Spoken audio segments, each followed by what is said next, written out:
अस्सलामुअलैकुम रहमतुल्लाहि व बरकातहू। क्या हाल चाल है? उम्मीद है खैर खैरियत से हो गए। एक और नए ब्लॉग के साथ आप लोग का बहुत बहुत शुक्रिया आप लोगों का। तो कैसे हो आप सब? उम्मीद है खैर खैरियत से हो गए। मैं, मम्मा और यहाँ पूरे रूम के जितने भी लोग हैं हम लोग जाने लगे हैं।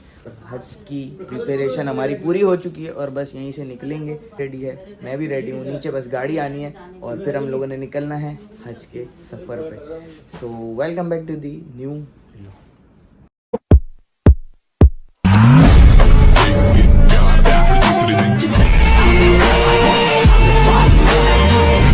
तो भैया मम्मा भी हमारी माशाल्लाह से प्यारी होकर रेडी हो चुकी हैं। अंग्रेज़ लग रही हैं बिल्कुल ही माशाल्लाह। वो मेरा बैग है, मम्मा ये रही। से निकलेंगे बस, नीचे खाना शाना खाएंगे, नियत करेंगे और फिर मम्मा अलग रहेंगी और हम अलग रहेंगे। लेकिन हज के सफ़र में जैसे जैसे जो पॉइंट आपको बताते जाऊँगा वो आप लोगों ने भैया माशाल्लाह से नीचे आ गए और नीचे माशाल्लाह से सब बैठे हुए लाइन से। और ये हमारे वाले भी 2 बंदे बैठे हुए हैं। ये हमारे डॉक्टर साहब भी रेडी हैं, हम भी रेडी हैं और अब हम लोग निकलेंगे। For all of your kind information मैं आप लोगों को ये बताता चलूँ कि हज के सफ़र में हमने 5 दिन आराम नहीं, ऑलमोस्ट 2-2.5 दिन आराम बांधना पड़ता है। तो वो बांधा है और बस इतना ज़्यादा इंतज़ार किया है। बस 3 से 4 घंटे हमने इंतज़ार किया और अब निकलेंगे। बस वो रही और सब बस का इंतज़ार करते हुए इतना इंतज़ार किया और अब बैठेंगे बस में।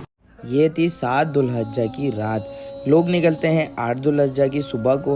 हम लोग निकले रात को क्योंकि आपको पता है ट्रैफिक हो जाता है और हम बस में इसलिए गए ताकि हम पहुंच जाएं। फिर जब हम रास्ते में निकले तो 1.5 से 2 घंटा हमें लग गया क्योंकि ट्रैफिक इतना था। हज़ारों लोग और लाखों लोग जितने भी थे वो सब बस में ही निकल गए, वरना ज़्यादातर लोग पैदल जाते हैं, पैदल का सफ़र करते हैं। हमारा पहली दफ़ा था तो इसलिए उन्होंने बस में लेके गए और बस में हमें रास्ता दिखाया। मोस्टली लोगों को खड़े होकर जाना पड़ा और मैं भी बस जगह जगह बना के ना बैठ गया था। मैं जब बैठा हूँ तो मैंने बोला चलो थोड़ा सा आप लोगों को बताता चलूँ कि भाई हज में हमारा जो जितनी भी मुश्किलात होती है ना उन सब मुश्किलात को फेस करना चाहिए, भले हम खड़े होकर करें, कितनी भी तकलीफ में आए। तो यहाँ से शुरू हो गया हमारा मिना का ग्राउंड और माशाल्लाह से टेंट आप लोगों के सामने है। क्या खूबसूरत लग रहे थे रात में चमकते हुए धमकते हुए और बेहतरीन व्यू के साथ। इतने ज़बरदस्त लाखों की तादाद में खेमे लगे हुए थे। आगे आगे ऐसे कर करके बहुत ही खेमे दिखे और क्या खूबसूरत नज़ारा था। इस बस वाले ने हमें पूरा 2 घंटा घुमाया और फाइनली हम पहुंच गए। हम लोगों ने एक एक बैग लेके जाना था, लेकिन जिन जिन के साथ फैमिली थी उनके पास सामान था तो सामान लोगों ने उतारा और अब हम बढ़ते गए अपने खेमे की तरफ। उन्होंने हमें भेजते गए भाई आगे जाओ, आगे जाके आपका खेमा आएगा। तो इस तरीके से खेमे बने हुए थे और इस तरीके से रास्ता था।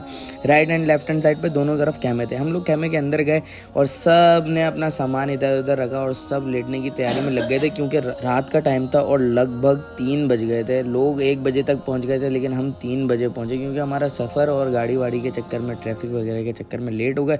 तो सब लेटे और सबको सोना भी था ताकि फजर में उठे। इतने में मैंने सोचा कि सबसे इम्पोर्टेंट जगह का व्यू किया जाए। बड़े ही खूबसूरत बाथरूम बनाए हुए थे उन्होंने। ऑलमोस्ट 17 से 18 बाथरूम थे, एक वॉशरूम नहाने की जगह थी और यहाँ पे ज़बरदस्त सी टेक्नोलॉजी थी। जैसे ऊपर से दबाया और ये पानी निकला और ये बंद भी खुद ही होता था। मैं ऐसे ही कर रहा था चेक। फिर ये बटन दबाया तो नीचे से शावर खुल जाता था कि भाई नीचे से अगर किसी को पाँव धोना है तो पाँव आसानी से धो सकता है। हमने सोचा कि भाई आते साथ हम अपना वॉशरूम भी देख लें क्योंकि भाई ये बिल्कुल सामने का था और बिल्कुल पीछे ही वॉशरूम है तो बिल्कुल आसानी होगी हमें वॉशरूम में आने की। भाई तो आसानी हमारे लिए होगी क्योंकि उसके अलावा तो फिर काम ही नहीं है। खाएंगे तो फिर बाकी समझ जाओ। हमारे साथ हमारे 1 2 3 भाई हैं और फिर हमारे खेमे में तो माशाल्लाह से बहुत सारे ही लोग हैं। खाना शाना भी खाएंगे और कॉफ़ी आएगी। आ गई है, चलो फिर वो इबादत भी करेंगे इंशाल्लाह। अब मैं गया टेंट के अंदर क्योंकि टेंट के अंदर भाई अब जाके लेटना भी था और फिर सुबह फजर में भी उठना था। सब अपना अपना ना जगह पकड़ के बैठ गए। कोई एसी के बिल्कुल सामने बैठ गया, कोई एसी के बिल्कुल बराबर में। अरे हाँ, एक और बात बताता ये भी चलूँ कि यहाँ पे से इतने से गद्दे दिए गए क्योंकि हमें आराम की हालत में ना ही हमने सर अपना ढकना होता है, ना ही सर के ऊपर कुछ, ना ही मुँह के ऊपर कुछ, ना ही कपड़ा अपने मुँह पर डालना होता है क्योंकि ये सब चीज़ें जो है ना ये हमें फितरा और जो है दम की तरफ ले जाती हैं। ना बाल टूटना चाहिए, ना ही हमारे नाखून टूटने चाहिए क्योंकि ये चीज़ें फिर हमें दम और फितरा देना पड़ता है। तो बड़ी एहतियात करनी पड़ती है। इतने से गद्दे दिए हुए कि कोई अगर लेटे भी तो बिल्कुल स्ट्रेट लेटे। तो इस खेमे के अंदर लगभग 50 से 60 लोग लेटे हुए थे। तो हाँ, यहाँ पे ज़रा सी हमारी आग लगी ही थी तो 1 घंटे बाद ऑलमोस्ट फजर हो गई हमारी। फिर यहाँ पे इन्होंने जमात कराई और पूरा हमारी जमात होनी ही थी आगे दिनों तक।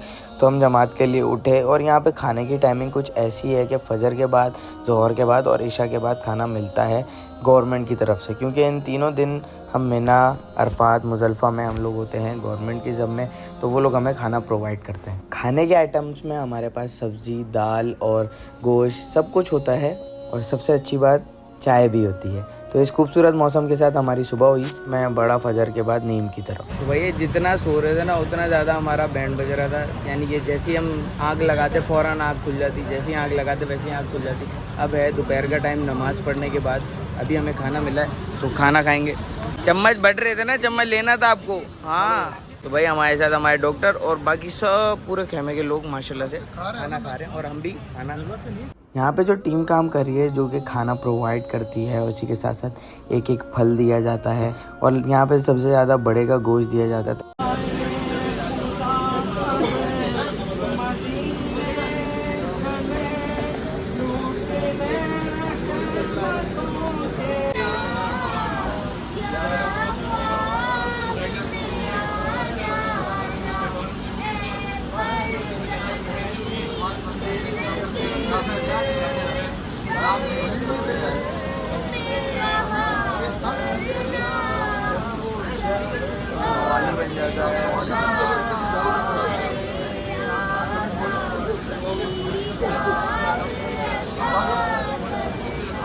ये था 8 दुल्हज्जा का दिन जिसमें हमें ज़ोहर से लेके अगले दिन की फ़जर तक, मतलब कि 9 ज़ुल्हज्जा की फ़जर तक हमने यहाँ पे 5 नमाज़ें पढ़ना हमारी सुन्नत होती है।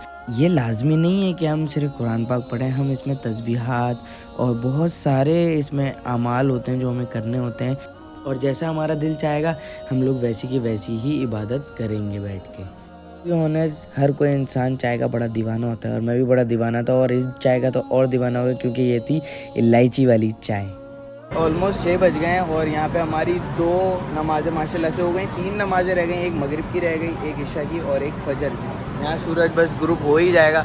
मम्मा के सामने मैं खड़ा हूँ क्योंकि हमारा ये सामने पीछे वाला कैमरा और हमारे बिल्कुल सामने वाला कैमरा हमारी मम्मा जी का, तो मम्मा भी बिल्कुल सामने थी। ज़रा सी देर के लिए मम्मा भी बाहर आई हैं और फिर यही है कि इबादतें तो चल ही रही हैं माशाल्लाह से, शुक्र है अल्लाह का। और हमारे ये डॉक्टर साहब आपकी भी इबादतें चल रही है ना भाई? खैर खैर अल्लाह का शुक्र है, बड़ी अच्छी तरीके से वाला आपको। वैसे खेमा अच्छा मिला है ना? अल्लाह का शुक्र है, बस जैसा भी हो हमें हम लोगों को शुक्र अदा करना चाहिए। और यहाँ पे देखो खजूर भी बांट रहे हैं हमारे भाईजान। मैंने भी यहाँ से खजूर ले ली क्योंकि खजूर तो वैसी ज़बरदस्त होती है और दूसरी बात ये है कि यहाँ की चीज़ों का बांटने का, लोगों को खिलाने का और पहल करने का जो सवाब है ना वो उससे भी डबल है। जितना हम कराची पाकिस्तान में करते हैं उतना हम यहाँ करते हैं तो उसका सवाब लाख गुना बढ़ जाता है।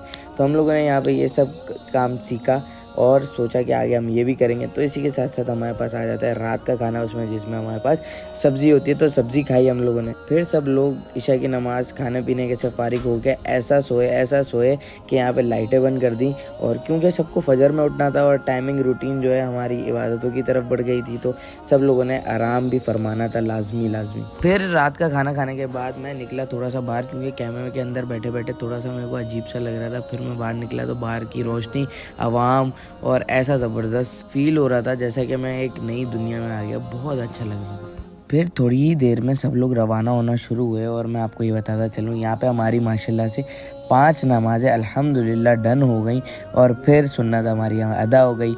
हम लोग रवाना हुए अरफात के मैदान के लिए। सब लोगों को बस यही था कि पहले हम निकल जाएं। मिना से अरफात के लिए रवाना हुआ, बस के अंदर बैठा और नहायत ही अफसोस की बात यह है कि धक्कम धक्की और इतना जाहिलाना रवैया था लोगों का कि कोई बस में चढ़ने नहीं दे रहा था। बस फिर भी अल्लाह के फजल करम से हम बस में चढ़े और रवाना हुए। फिर हमें 1-2 घंटे नहीं 3 घंटे लगे, फिर जाके हमें मैदान अरफात में ये टेंट मिला। टेंट मिलने के बाद सब लोगों ने अपनी अपनी फिर से जगह पकड़ी, सोने की तैयारी शुरू की। इसके आगे क्या हुआ वो जानने के लिए आप लोग फिर ज्वाइन होइएगा नेक्स्ट व्लॉग में। अपना बहुत सारा ख्याल रखें। अल्लाह हाफिज़।